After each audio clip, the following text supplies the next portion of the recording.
Fala galera, eu sou René do Vale e estamos começando mais um Recrecast, o primeiro podcast brasileiro a falar de recreação, educação lúdica, animação e empreendedorismo.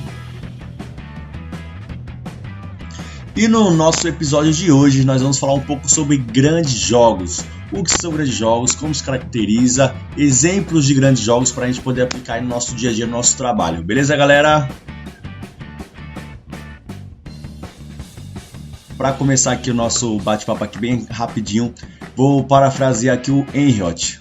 Ele diz o seguinte: o jogo é uma coisa que todos falam, que todos consideram como evidente e que ninguém consegue definir. Então eu vou dar algumas definições aqui. Não tem uma definição correta, é isso, é aquilo, mas vai nortear bastante a gente aí nas nossas atividades diárias como recreador e educador, beleza?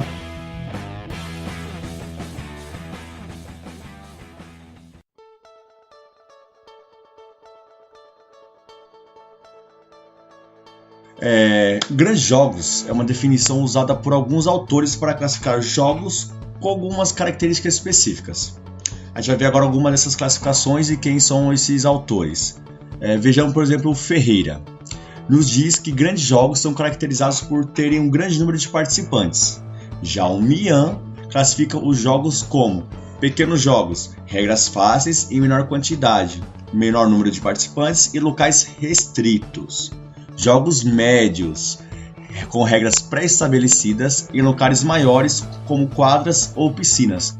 E para mim, um grande jogo são regras pré-estabelecidas e complexas em maior quantidade em locais grandes e abertos, com maior número de participantes. Beleza? Ainda nessa mesma linha de pensamento, a gente tem o Guerra, que classifica os jogos quanto à sua dificuldade de execução. Os pequenos jogos têm duração pequenas e regras fáceis e flexíveis, que podem ser combinadas de acordo com o jogo vai acontecendo, né?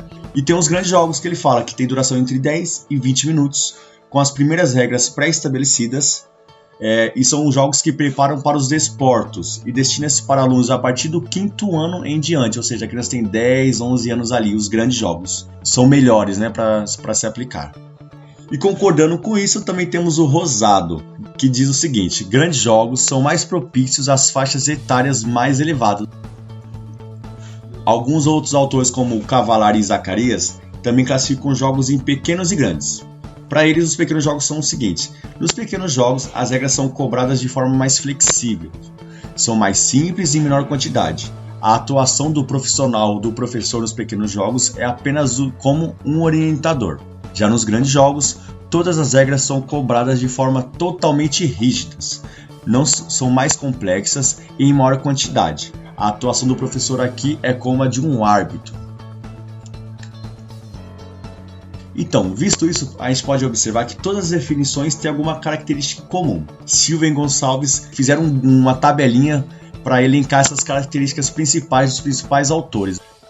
De acordo com o Silva e Gonçalves e com os outros autores que eles elencaram, pequenos jogos em geral, para todos os autores, os pequenos jogos têm pouca movimentação, pouca complexidade na sua formação de jogo, poucas regras, simples e flexíveis. Cobrança não tão rígida das regras, dependendo do que for, a gente deixa passar, não é bem assim, vamos dar uma segunda chance. Podem ter poucos jogadores na realização e são realizados em espaços restritos, uma sala, uma quadra pequena e assim por diante. Já os grandes jogos, de acordo com o que eles elencaram, tem muita movimentação, grande complexidade de regras, cumprimento obrigatório dessas regras, não tem meio termo, você cumpre ou você não cumpre as regras, não tem essa flexibilidade.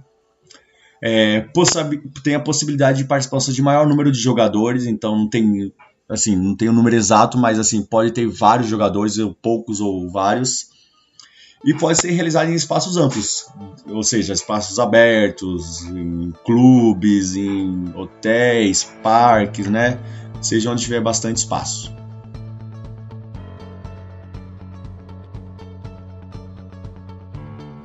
Claro, né, galera, que nem todas essas regras se aplicam a um grande ou pequeno jogo.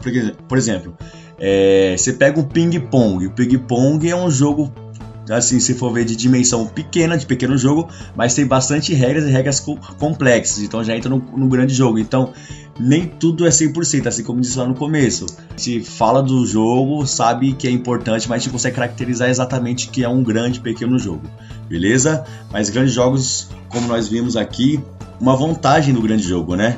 É exatamente o fato de ser possível várias pessoas participarem ao mesmo tempo e vivenciarem aquilo, experimentarem aquela atividade, terem aquele momento de prazer, de descontração e se conectarem de alguma forma, sejam crianças, adolescentes, adultos, pessoal da terceira idade, tá bom? Então os grandes jogos vêm para trabalhar grandes grupos, com atividades legais, bacanas, bem desenvolvidas, bem pensadas. Assim, importante salientar também que um grande jogo tem que ser muito bem pensado antes. Você define suas regras, ter uma prévia aplicação, seja entre os próprios criadores e educadores, para entender como funciona a dinâmica do jogo, que isso é muito importante. Ter visto alguém, se possível, já aplicando aquela atividade. E se não, mas assim, pensar em todos os detalhes que podem acontecer em pormenores.